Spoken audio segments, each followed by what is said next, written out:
Kalau anak sekolah, Masya Allah. Tapi saya cuma dikasih kesempatan untuk berbicara 30-40 menit. Mohon kalau Ustadz yang berbicara di depan, mohon diam, jangan tidur, mendengarkan, dan insya Allah mudah-mudahan insya Allah ada hikmah yang kita bisa dapatkan. Bisa sepakat? Iya. Ada yang usianya 12 tahun di sini? Kelas 1 ya? Tahu tidak teman-teman sekalian? Saya lupa bawa dompet. Kenapa kemudian di awal saya bertanya kepada Anda, apa kabar hari ini para pemimpin, calon pemimpin pembangun peradaban mulia? Ada yang bisa jawab?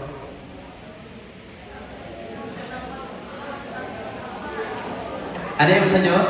Jangan borong-borong, karena sekolah ada boleh borong-borong, bos. Hah? Saya siapkan reward di kantong saya ada. 3, 2, 1 yang berani lewat. Biasanya kalau saya isi itu tidak kurang kalau bukan warna hijau, warna biru, warna merah. Serius. Merah, alhamdulillah. Jadi alhamdulillah Nanda sekalian yang insya Allah dirahmati Allah Subhanahu wa Ta'ala, hari ini kita berkumpul dalam suatu yang sangat luar biasa. Mungkin setiap tahun kita peringati. Terkadang saya dulu pernah bertanya waktu saya sekolah, kenapa sih harus diperingati Isra dan Mi'raj itu? Padahal kejadiannya cuma semalam. Padahal teman-teman sekalian, ada Anda sekalian yang insya Allah dirahmati Allah Subhanahu wa Ta'ala, kejadian yang semalam ini itu sangat luar biasa, bahkan terbukti 1400 tahun sampai dengan kita saat ini. Makanya peristiwa Isra dan Mi'raj itu ibaratnya kata guru, kalau bahasa Bugisnya itu istilahnya adalah miracle of Isra Mi'raj. Ada keajaiban yang sangat luar biasa dari keajaiban itu di Isra Mi'raj.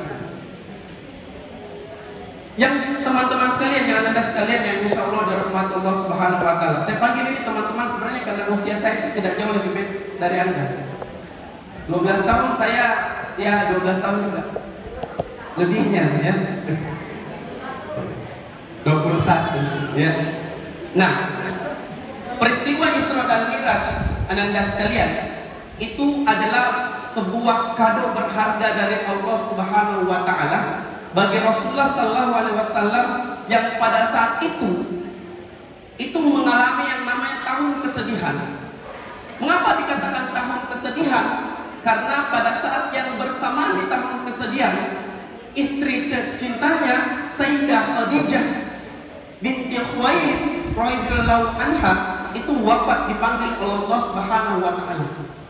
Di tahun yang sama, teman-teman sekalian, Anda sekalian, itu kemudian dipanggillah kemudian paman tercinta beliau, yakni Ali bin Abu Thalib, kan? Betul? Dipanggillah kemudian, maka kemudian di tahun itu ada yang dikatakan sebagai tahun kesedihan. Tapi ingat Bapak jamaah yang kami muliakan, Anda sekalian yang kami muliakan, Rasul itu, ini pelajarannya bagi kita. Rasul itu ketika beliau bersedih, mengalami kesedihan yang sangat luar biasa, Rasul tidak pernah curhat kepada orang lain. Curhatnya semua sama Allah. Beda kita, begitu galau, baper, curhatnya di mana? Di Instagram, TikTok, na'udzubillah ya. Ya Allah, kenapa hidupku begini ya Allah? Begitu sulit, lupakan ya? Atau yang ihwannya nih sudah ada awatnya, begitu sulit ihwannya dijamu lagi dengan yang namanya set boy. Cinta mengemudi saudara. Ini anak sekolah begini bahayanya, jamaah yang kami muliakan, luar biasa. Hati-hati. Tahu tidak? Proyek orang barat, orang kafir ketika ingin menguasai satu negeri, proyeknya adalah pemudanya dibuat terlena dengan cinta. Hati-hati. Iya. Ketika Anda terlena dengan cinta, maka sungguh pada saat itu Anda sudah dikalahkan dengan orang-orang yang ingin menguasai negeri Anda. Maka hati-hati. Ketika Rasulullah SAW bergundah gulana, teman-teman sekalian, maka yang dilakukan Rasulullah SAW curhat kepada Allah. Hanya satu-satunya curhat kepada Allah. Dan ini pelajaran pertama bagi kita, teman-teman sekalian, adalah ketika ada orang yang bertakwa dekat dengan Allah, begitu dia merasakan kesusahan, maka Allah Subhanahu wa Ta'ala akan memberikan kado berharga bagi dia. Yang ngomong ini bukan saya, bukan Ustaz, tapi yang janjikan ini Allah. Quran surah At-Tolak ujung ayat kedua. Wa may yattaqillaha yaj'al lahu makhraja. Siapa saja yang bertakwa di hadapan Allah, yaj'al lahu makhraja, apapun persoalan hidupnya, mau persoalannya dengan umi abinya, ayah bundanya di rumah, persoalannya dengan gurunya, dengan tugas-tugasnya, persoalannya dengan temannya, teman sejawatnya, bestinya. Ketika dia bertakwa kepada Allah, lantas kemudian menemukan masalah, insya Allah akan diberikan jalan dari arah yang tak diduga-duga. Jalan untuk diselesaikan persoalannya. Bukan dengan ngeluh, teman-teman sekalian. Meskipun di antara Anda, kita semua ini, Anda semua ini adalah digital native. Tahu digital native? Terlahir dengan alat teknologi. Sedikit-sedikit selfie, sedikit-sedikit foto, sedikit-sedikit semuanya disedikit-sedikit. Kalau guru-guru kita, ayah anda kita di depan ini, dia adalah imigran teknologi, pendatang. Karena dia begitu beliau lahir, belum ada teknologi yang namanya smartphone. Sedangkan anda digital native. Yang bahaya, teman-teman sekalian, ketika anda digital native, begitu ada masalah, maka masalah itu dicurahkan ke sosial media. Bagus atau tidak bagus? Bagus atau tidak bagus? Bagus atau tidak? Ya, nanti dicatat. Kalau ada yang curhat di sosmed, itu langsung dipanggil di TU. Ya? Jangan tunjuk diri sendiri saja.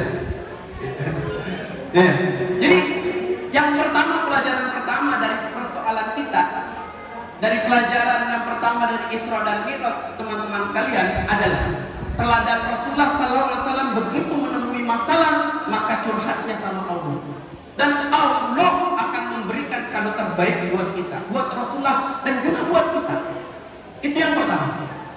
Yang kedua, teman-teman sekalian, peristiwa Isra dan Mi'raj ini adalah peristiwa keyakinan. Belief. Kalau bahasa Inggrisnya kan, bahasa Inggrisnya kan belief. Bahasa Inggrisnya orang Inggris ya. Ada belief, keyakinan.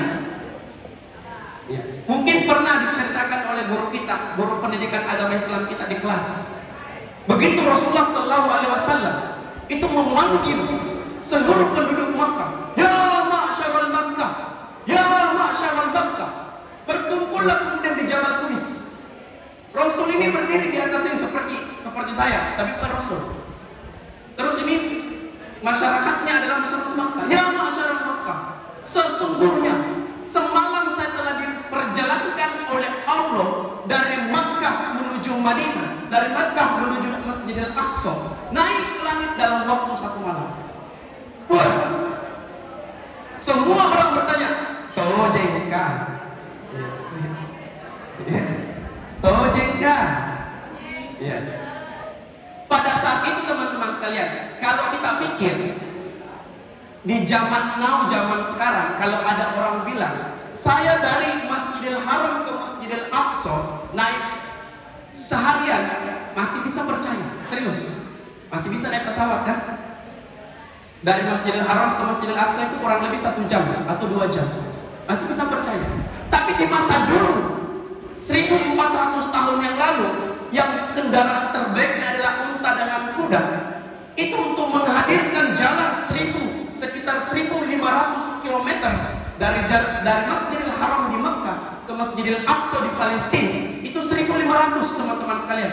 Itu waktu untuk kuda berlari kencang atau unta tanpa berhenti, itu berhari-hari bahkan berminggu-minggu, bahkan bisa sampai sebulan. Ini kata Rasul bahwa saya diperjalankan oleh Allah semalam saja, gak ada yang percaya. Serius. Datang Abu Jahal, datang Abu Lahab, Muhammad, kata Abu Jahal, coba angkat kakimu satu,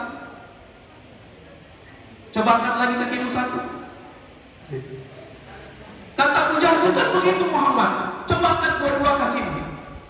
Ya. Kata Rasulullah SAW, wah mustahil lah bisa angkat dua-dua tapi masih berdiri. Kata Abu Jahal, begitulah kami tidak percaya denganmu. Masa dalam semalam bisa pergi ke Masjidil Aqsa, bisa langsung naik ke langit? Semalam, lo ngapain bro? Mungkin kalau bahasanya begitu Abu Jahal ya. Maka kemudian Abu Jahal, Abu Lahab itu langsung mengatakan, masih ada satu orang. Pada saat itu teman-teman sekalian, orang yang imannya ada imannya beriman kepada Rasul, maka pada saat itu ada yang murtad, ada yang ragu. Terbagi dua. Ada yang ragu dan ada yang langsung murtad. Muhammad ini beli-beli, kata mereka. Ya, na'udzubillah. Nah, begitu kemudian Abu Jahal langsung mengatakan, kita panggil satu orang ini. Cuma satu orang ini. Kalau orang ini juga tidak percaya Muhammad you and me and. Keras kehidupan mas bro. Ya. Berakhir sudah. Maka dipanggillah siapa? Siapa? Abu Bakar. Dipanggil Abu Bakar ke ladangnya, ke tempatnya. Wahai Abu Bakar, sini. Ayah, kesini cepat. Ya. Anda harus mendengarkan ini, masihlah. Anda harus mendengarkan. Apa kata Muhammad? Muhammad, ulangi bedeng. Kalau bahasa kita, Muhammad, ulangi bedeng. Dan Rasulullah tidak pernah mengurangi kalimatnya. Saya diperjalankan semalam oleh Allah dari Masjidil Haram ke Masjidil Aqsa, naik ke langit dalam waktu kurang dari semalam. Maka kata Abu Bakar, why not? Ya? Kenapa tidak? Saya percaya. Wah, Abu Jahal bilang, wah, kenapa lo percaya pada perkataan Muhammad ini? Muhammad ini pembohong. Kata Abu Bakar, saya tidak pernah kemudian mendengar apa yang diucapkan. Tapi, ini yang penting teman-teman sekalian. Tapi, saya hanya mendengar siapa yang mengucapkan. Saya ulang kalimatnya. Dia dengar yang belakang ya. Kata Abu Bakar radhiyallahu anhu, saya tidak akan mau mendengar apa yang diucapkan. Tidak mendengar apa yang diucapkan. Tapi saya hanya ingin mendengar siapa yang mengucapkan. Apa maknanya teman-teman sekalian? Muhammad sebelum Isra dan Mi'raj, sebelum kemudian diangkat sebagai nabi, Rasulullah SAW adalah orang yang terpercaya ayat-ayat. Dipercayai pada penduduk Mekah pada saat itu. Bayangkan, ada orang yang benci dengan Rasulullah. Ini benci dengan dakwah Rasulullah, tapi Rasulullah masih dititipi barang-barang ketika dia ingin bepergian. Muhammad, titip dong barangku, mau pergi. Kenapa dititipi ke Muhammad? Karena satu-satunya orang yang dipercaya di Mekah, dan only one, the only one, hanya satu-satunya yang dipercaya di Mekah adalah Muhammad. Tidak ada yang lain. Muhammad, bayangkan trustnya, keyakinannya, beliefnya Abu Bakar radhiyallahu anhu kepada Muhammad itu luar biasa. Makanya Sayyidatuna Ummul Mukminin Aisyah radhiyallahu anha pernah ditanya, kenapa kemudian Abu Bakar itu melekat kata siddiqnya? Karena peristiwa Isra dan Mi'raj itu. Satu-satunya manusia yang meyakinkan seluruh penduduk Mekah terhadap perjalanan Rasulullah SAW adalah Muhammad SAW adalah Abu Bakar radhiyallahu anhu. As-Siddiq. Apa pelajaran yang kedua ini teman-teman sekalian? Pelajaran yang kedua adalah ketika Anda mencontoh Rasulullah SAW, jadilah orang yang kemudian bisa dipercaya. Karena ketika Anda dapat amanah bisa dipercaya, jujur ya, maka apapun yang Anda katakan, orang akan senang dengan Anda. Serius. Apapun yang Anda katakan, orang akan senang. Karena orang tidak akan melihat apa yang Anda katakan, tapi orang tidak akan mendengar apa yang Anda katakan, tapi orang akan melihat siapa yang mengatakan. Kalau kemudian di antara Anda, mohon maaf, kehidupan Anda sering tidak jujur, sekali saja tidak jujur, orang apapun yang Anda sampaikan teman-teman sekalian, orang akan ilfil. Tahu ilfil? Ya kan? Tidak perlu saya sampaikan ilfil, bahasanya anak muda. Orang tidak akan percaya dengan Anda. suka jauh-jauh. Kenapa ya? Salah satunya dia mau beli-beli, suka berbohong, berdusta. Ini yang kedua. Perjalanan Rasulullah SAW ini kedua, ada belief, ada percaya. Yang ketiga, sekaligus yang terakhir, karena waktunya cuma 30 menit. Bisa ditambahkan sampai 3 jam? Kalau 3 jam kita training ya. Ya.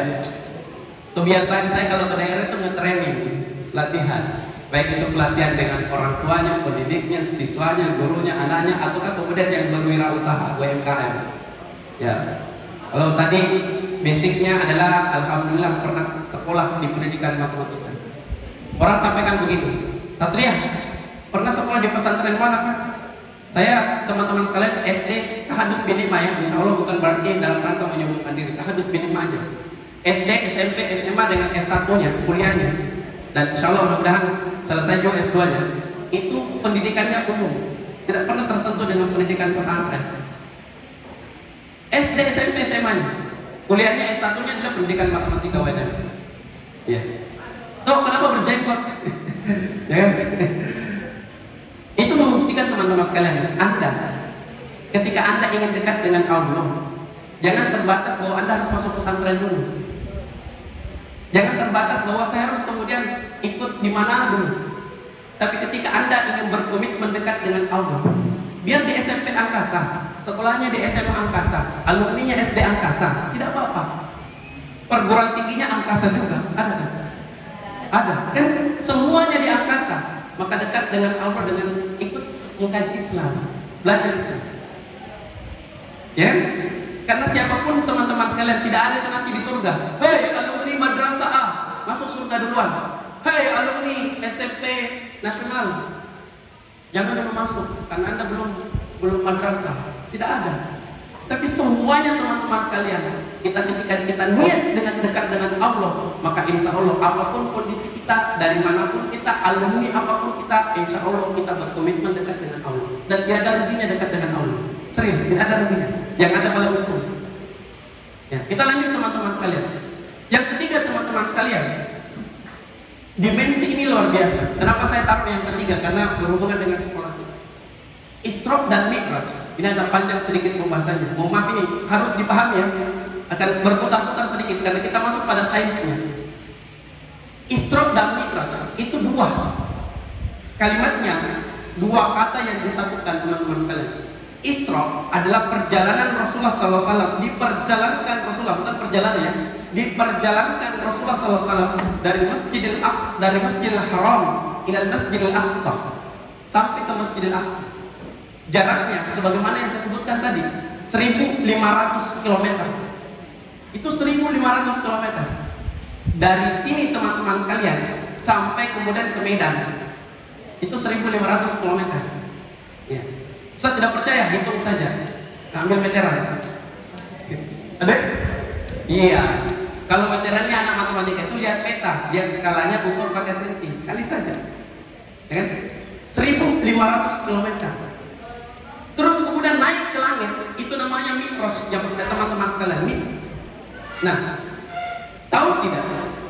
Kalau Rasulullah SAW diperjalankan dari Baghdad Isya, taruhlah jam 8 malam, sampai dengan sebelum subuh, taruhlah jam 4, itu kurang lebih 8 jam. Kalau PP 8 jam, berarti satu kali perjalanan naik cuma 4 jam. Itu di luar dari embel-embel, ketemu dengan Nabi Musa, Nabi Ibrahim alaihissalam, kemudian diperjalankan sholat di Masjidil Aqsa bersama dengan para ribuan nabi, ya, ribuan nabi dari Nabi Adam alaihissalam sampai Nabi Isa alaihissalam, itu sampai 8 jam aja. Ya. Dan luar biasanya teman-teman sekalian, dulu orang masih tidak berpikir gimana ceritanya. Tapi sekarang kalau persoalan Isra, itu orang akan percaya. Sekarang sudah ditemukan satu pesawat yang pesawat itu melebihi kecepatan suara. Satu kecepatan suara itu kalau tidak salah 1.250 km per jam. 1.250 km per jam. Itu satu kecepatan suara. Dua kecepatan, ini kita belajar sains dulu ya, agak berat sedikit. Kecepatan itu, yang paling cepat itu namanya kecepatan cahaya. 300 juta meter per sekon.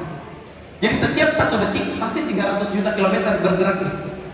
kecepatan cahaya. Kecepatan suara itu 1250 km per jam. Tapi kecepatan suaranya bumi, bukan langit. Pusing sedikit kita bandingkan. Kalau hujan teman-teman sekalian, ada guntur dengan petir, yang mana kalau bilang Anda lihat, rasakan. Petir kah atau guntur kah? Petir kan? Petir itu kilat kan? Betul kilat? Dan itu cahaya.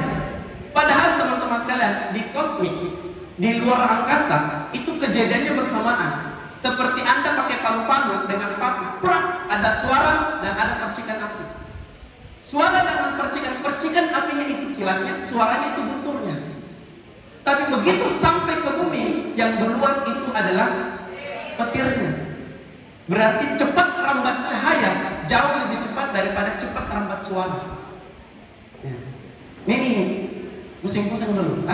Nah, pesawat supersonic jet F-35, pesawat tempurnya Amerika Serikat, itu pernah kemudian kecepatannya 2,2 kali kecepatan suara. Anggaplah begini, kalau jarak 1.500 km teman-teman sekalian, itu dipakai supersonic, itu waktunya cuma 15 menit. Paling lama 20 menit, 15 menit. Dan cepatnya nih, cepat sekali. Itu 15 menit. Apakah Rasulullah pakai F1, pesawat superjetnya Amerika Serikat? Tidak. Ya? Nah, begitu sampai ke langit teman-teman sekalian, kalau menggunakan dengan kecepatan cahaya 300 juta kilometer per detik sampai cuma 4 jam, maka hitung-hitungannya, maka Rasul itu hanya sampai di planet Neptunus. Tidak sampai ke langit, tidak sampai ke langit Neptunus, hanya sampai ke Neptunus. Kalau hitungan sainsnya, ya, saya sampaikan teman-teman sekalian bahwa disinilah peran penting iman dengan ilmu kemudian kita kaitkan. Gara-gara peristiwa Isra dan Mi'raj ini, ilmuwan Barat itu menciptakan berbagai bentuk teknologi untuk bagaimana kemudian bisa tercepat. Kendaraan surga kita adalah buruk. Itu kecepatan langit, kecepatan cahaya petir. Itu buruk, kendaraan surga buruk. Jadi nanti kalau Anda masuk surga, insya Allah, amin, masuk surga, itu kendaraan Anda itu yang paling keren adalah buruk. Itu buruk itu melebihi 18 kali kecepatan cahaya, berarti 18 kali 300 juta kilometer per detik. 1 detik selesai. Itu buruk. Nah, ketika kemudian teman-teman sekalian, dengan peristiwa Isra dan Mi'raj ini, Allah ingin menggugah keimanan dan akal Anda secara saintifik. Makanya dalam Quran surah Ar-Rahman itu kita sering baca, ya ma'syarul jinni wal ins, in istata'tum an tanfusu min aqtaris samawati wal ardh fanfusu la tanfusuna illa bisultan. Wahai masyarakat jin dan manusia, jika engkau hendak melintasi penjuru langit, minas samai wal ardh fanfusu, lintasilah, la tanfusuna illa bisultan. Kamu tidak akan sekali-kali bisa melintasi kata Allah illa bisultan, kecuali dengan kekuatan. Kekuatan itu menurut para ahli tafsir kita itu bukan panjang, bukan. Ya, bukan dengan pedang, bukan. Kalimat as-sultan di situ adalah ilmu, teman-teman sekalian. Ilmu. Makanya pesawat jet supersonik itu terinspirasi dari peristiwa Isra. Bahkan dalam beberapa ulama kita, ilmuwan kita, Abbas Ibnu Firnas, sering kita dengar ya, insya Allah. Abbas Ibnu Firnas, orang kali pertama yang kemudian menemukan pesawat, sayap pesawat itu terinspirasi dari Quran surah Al-Mulk ayat 18. Apa mayyamshi mukibban, apakah kamu melihat bagaimana burung itu diterbangkan oleh Allah? Itu terinspirasi dari kemudian Al-Mulk ayat 18. Selalu Allah Subhanahu wa taala mengabarkan kepada kita, wahai manusia yang merasa dirinya beriman kepada Allah, yang yakin saya yakinnya sebagai Allah, begitu Anda dekat dengan Allah, mengkaji Al-Quran, mengkaji ayat-ayat Allah, insya Allah Anda akan menjadi orang yang cerdas. Serius. Ada seorang ilmuwan profesor kulit, teman-teman sekalian. Profesor kulit itu dari Thailand, ahli kulit, 20 tahun meneliti tentang kulit, barulah kemudian menyimpulkan bahwa kulit itu adalah alat pintar kerabat. Bayangkan, Anda belajar sains, dikasih tahu gurunya, alat indra menambah kulit. Ini 20 tahun profesornya meneliti, 20 tahun. Alat indranya adalah kulit. Menemukan secari kertas dalam Quran surah An-Nisa itu terkait dengan bagaimana kondisinya orang kafir. Tahu orang kondisinya orang kafir nanti di akhirat, di neraka, itu seperti tercelup. Digambarkan dalam Quran seperti tercelup. Kata Allah, begitu kemudian mereka dicelupkan, habis kulit-kulitnya diangkat lagi sama Allah. Jadi mohon maaf, kalau kemudian kelihatan tulang-tulangnya itu tidak seperti itu. Anda, teman-teman sekalian, kalau Anda sudah hilang kulitnya, sel saraf dalam kulit Anda, maka Anda tidak merasakan sakit. Ada keluarga kami di Pangkep itu, waktu saya datang, itu stroke. Itu kena stroke dia. Itu stroke setengah badan. Saya mau coba apakah kemudian dia rasakan cubitan saya. Saya cubit beliau, tapi saya tidak bilang-bilang. Ini jadal ya, dimanakan jadal. Saya cubit beliau. Saya bilang begini, Buang Haji, bagaimana aku kita rasa? Tidak ada saya rasa. Tidak ada di sana. Padahal dia punya daging, dia masih punya kulit. Tapi kenapa? Sarafnya tentang perasa rusak. Dan begitulah kata Allah. Allah ketika orang kafir masuk neraka dicelupkan mereka, lantas kemudian ketika dicelupkan hilang kulitnya. Profesor itu ketika membaca ayat itu langsung masuk Islam. Kenapa teman-teman sekalian? Karena dia rasakan begini. Di masa dulu Muhammad 1400 tahun yang lalu belum ditemukan yang namanya alat canggih. Betul tidak? Belum ada. Tapi mengapa kemudian Al-Quran dengan beraninya mengatakan dicelupkan, nanti habis kulitnya lantas kemudian diangkat lagi, disempurnakan lagi kulitnya, diturunkan lagi ke dalam api neraka, diangkat lagi, kulitnya diangkat lagi, disempurnakan kulitnya diangkat lagi. Kenapa bisa seperti itu? Berarti ayat yang kemudian yang sampai kepada dirinya bukan ayatnya Muhammad, tapi memang dari firman-Nya Allah Subhanahu wa taala. Ada seorang dokter yang ditantang kemudian dengan sahabat dokternya. Ketika kemudian meneliti tentang segala sesuatu dengan anak laki-laki dengan anak perempuan.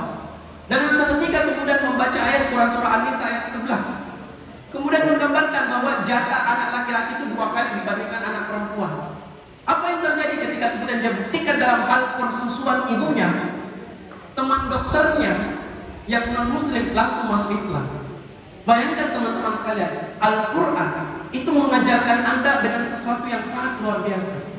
Bukan cuma sekadar dibaca, bukan hanya sekadar dihafalkan, tapi juga kemudian Al-Quran itu ditadaburi teman-teman sekalian. Ini ditadaburi. Maka kesimpulannya dari proses yang ketiga ini, ketika kemudian teknologi yang sangat luar biasa Isra dan Mi'raj, Allah ingin memberikan pelajaran bagi kita semua, bagi orang yang berakal, bahwa sesungguhnya Anda dekat dengan Allah, Anda mengakui dengan Allah, kemudian mempelajari apa yang berasal dari Allah, insya Allah Anda bukan hanya sekedar pintar, tapi juga cerdas. Tinggal pertanyaannya, ketika Anda dekat dengan Allah atau menjadi seorang muslim yang sejati teman-teman sekalian, pertanyaannya, Anda mau dikenal sebagai siapa? Kalau hanya sekedar umatnya, banyak umatnya yang lain. Tapi harus Anda memperlihatkan prestasi terbaik.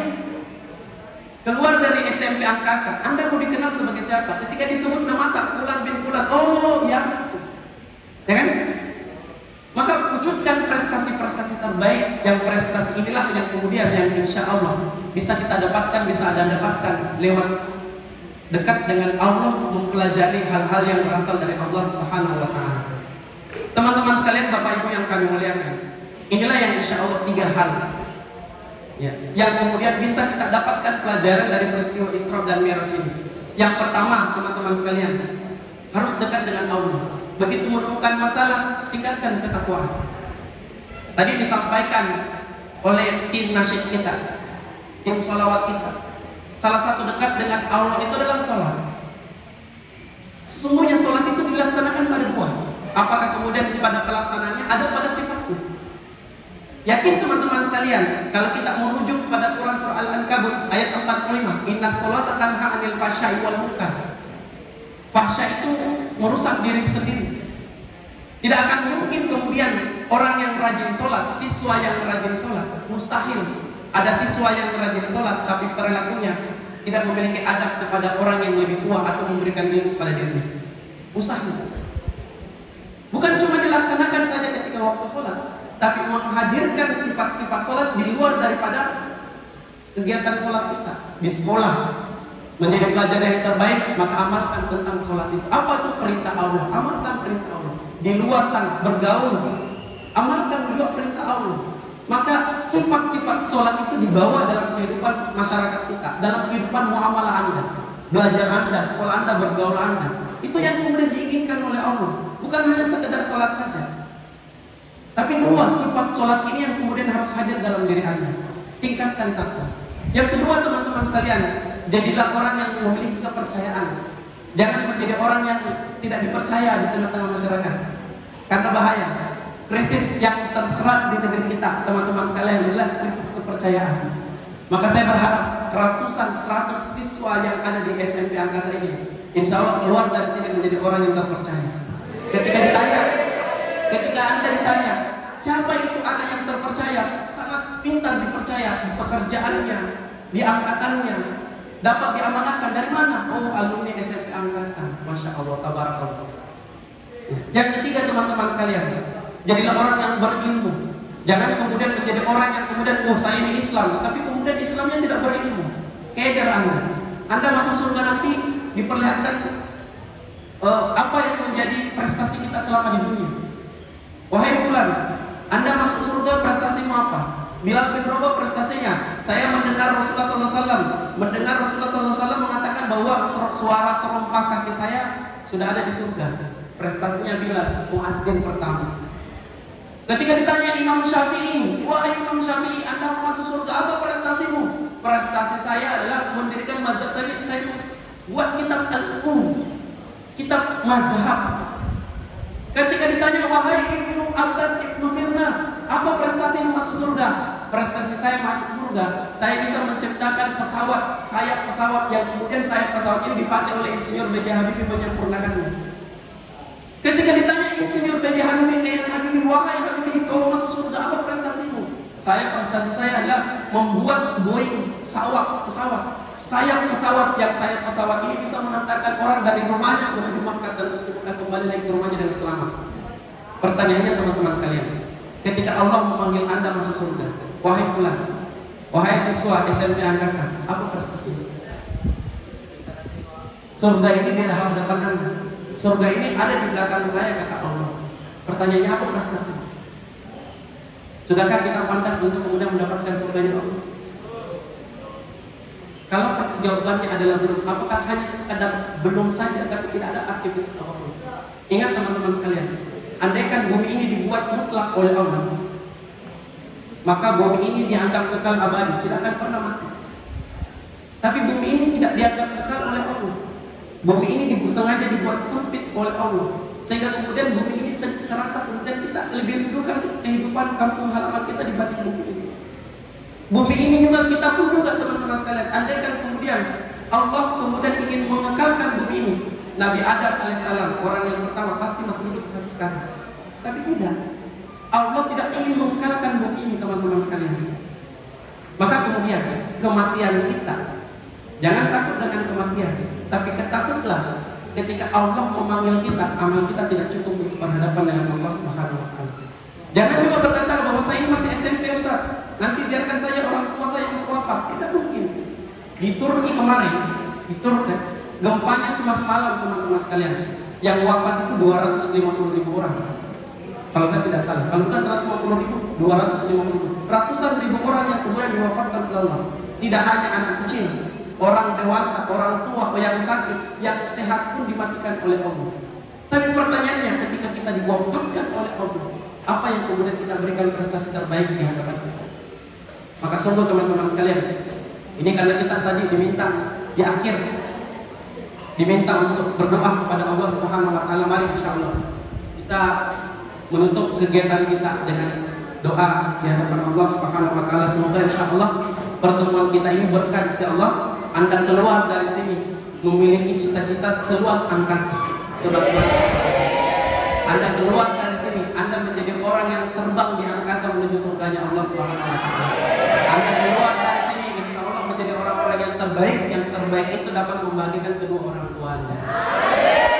Mari insyaallah kita berdoa kepada Allah Subhanahu wa taala, semoga insyaallah di Jumat yang berkah ini, di Sya'ban, di bulan Sya'ban, pekan pertama di bulan Sya'ban ini insyaallah semoga Allah Subhanahu wa taala memudahkan segala urusan kita. Bismillahirrahmanirrahim. Alhamdulillahirabbil alamin, wassalatu wassalamu ala Rasulillah wa ala alihi wa ashabihi ajma'in. Allahumma ighfir lana wa liwalidayna wa li asatidina wa li jami'il muslimina wal muslimat wal mu'minina wal mu'minat al ahya'i minhum wal amwat bi rahmatika ya arhamar rahimin. Ya Allah ya Rabb, jikalau sekiranya saja di antara kami yang hadir dalam ruangan ini, dalam majelis ini, ada yang membawa kesusahannya ya Allah, jadikanlah kemudian ketika keluar dari majelis ini kesusahannya diangkat oleh-Mu ya Allah. Ya Allah ya Rabb, jika dalam ruangan ini, aula ini ya Allah, ada yang membawa harapannya ya Allah, mendoakan kedua orang tuanya, baik kedua orang tuanya itu masih hadir, ataukah kemudian orang tuanya itu telah dulu dipanggil Allah Subhanahu wa taala, maka jadikanlah setiap doa anak-anaknya ya Allah yang membawa doa harapan untuk orang tuanya ya Allah, itu engkau ijabah dan derajat orang tuanya engkau angkat di sisi-Mu ya Allah. Ya Allah ya Allah, jika ada dalam ruangan ini Allah yang membawa doa ingin mendoakan saudaranya karena sakit, orang tuanya sakit, saudaranya sakit, keluarganya sakit ya Allah, ketika dia berdoa kepada Allah Subhanahu wa taala di Jumat-Mu yang berkah ijabah ya Allah, ijabah ya Allah, boleh jadi kemudian dari lisan-lisannya ya Allah engkau angkat sedikitnya ya Allah.